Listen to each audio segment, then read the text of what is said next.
प्रदेश सरकार के 590 करोड़ के घोटाले घालमेल में बैंक और एसीबी की जांच में नए नए खुलासे हो रहे हैं। घोटाले में कैसे सरकारी रुपयों का धोखाधड़ी से ट्रांसफर हुआ, 4 गिरफ्तार आरोपियों में से एक ही परिवार के 3 लोगों ने कैसे कैसे खेल किया, बहुत कुछ सामने आ रहा है। चंडीगढ़ के एक बड़े बिजनेसमैन की भी एसीबी को तलाश है। इस मामले में पकड़े गए आरोपी एसीबी का जांच में सहयोग नहीं कर रहे। अभी कई बड़ी मछलियां भी सामने आएंगी और इसी के इर्द गिर्द घूम रही है पूरी जांच।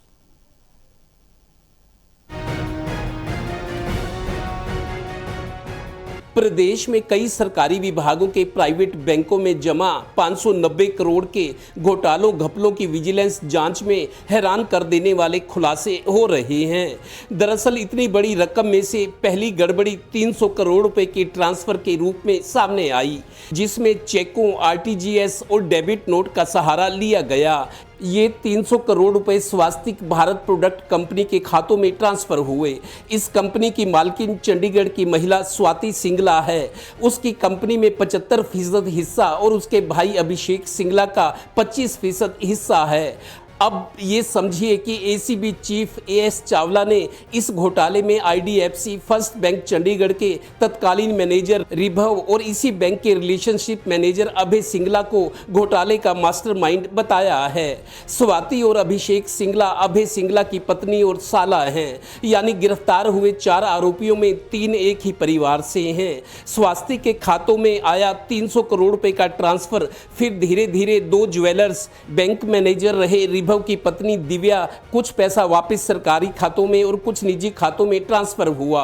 इसलिए पूरे मामले की जांच कर रही स्टेट विजिलेंस और एंटी करप्शन ब्यूरो के चीफ ने भी मीडिया को बताया कि इस खेल में सरकारी विभाग और अफसरों की भूमिका नजर आ रही है। ऐसा प्रतीत जरूर होता है कि कहीं ना कहीं कोई मिक्सअप जरूर होना चाहिए, लेकिन जब तक वो तसल्ली नहीं हो जाती और हम क्रॉस वेरीफाई नहीं करते, हम इसके बारे में इस समय पे टिप्पणी करना। गौरतलब है कि इसीलिए एसीबी ने आईडीएफसी और एयू स्मॉल फाइनेंस बैंक के अलावा अज्ञात अधिकारी के खिलाफ एफआईआर दर्ज की है।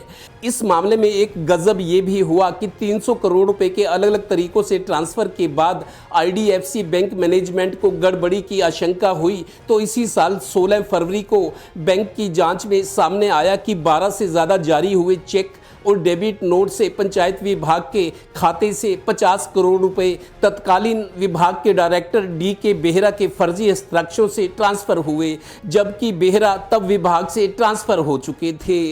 Initially, a fund of rupees 50 crore and 25 crore were transferred to the IDFC Bank and AU Small Finance Bank respectively. So, as per the prosecution version, they say कि सरकार का जो पैसा था वो इन अकाउंट्स में आया है।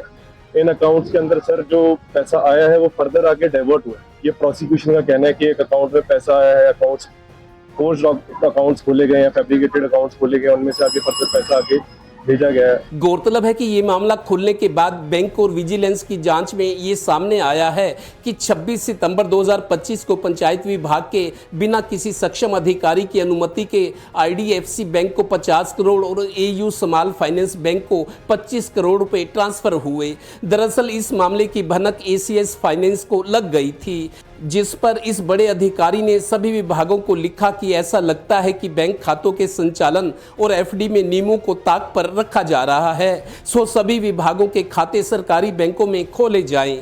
तब पंचायत विभाग की ओर से दोनों बैंकों को लेटर जारी हुआ कि ये पैसा उन्हें वापस लौटाया जाए। एयू स्मॉल फाइनेंस बैंक ने तो 25 करोड़ लेने के बदले विभाग को 25 करोड़ 45 लाख रुपए वापस कर दिए, जबकि आईडीएफसी बैंक ने 1.27 करोड़ ही वापस लौटाए। बैंक के एक चेक में तो अंकों में 2.5 करोड़ लिखा था, उसी चेक में शब्दों में अंग्रेजी में 25 करोड़ रुपए अंकित था। तभी कड़ियां जुड़ती चली गई। और हाँ, गिरफ्तार आरोपियों से पूछताछ निष्पक्ष और सही तरीके से हो तो कई बड़ी मछलियां भी सामने आ सकती हैं। आगे आगे देखिए।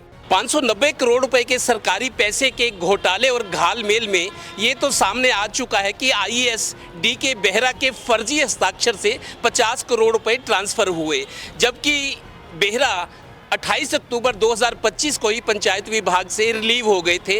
अब वो राज्यपाल के सचिव हैं।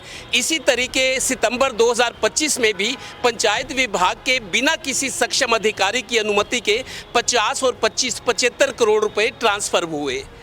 बड़ा सवाल ये है कि अगर आईडीएफसी बैंक प्रबंधन ने गड़बड़ियों की आशंका में तत्कालीन मैनेजर रिभव को बैंक से हटा दिया था, तो उसके बाद भी ये ट्रांसफ़र और घोटाले कैसे होते रहे। और अब एक बड़ा सवाल ये भी कि चंडीगढ़ में रहने वाला ये बड़ा बिजनेसमैन विक्रम कौन है। विक्रम के हरियाणा, पंजाब और चंडीगढ़ के कई प्रभावशाली अफसरों से ताल्लुक़ रहे हैं। उसने चंडीगढ़ में रहते हुए करोड़ों की कई प्रॉपर्टियां खरीदी हैं।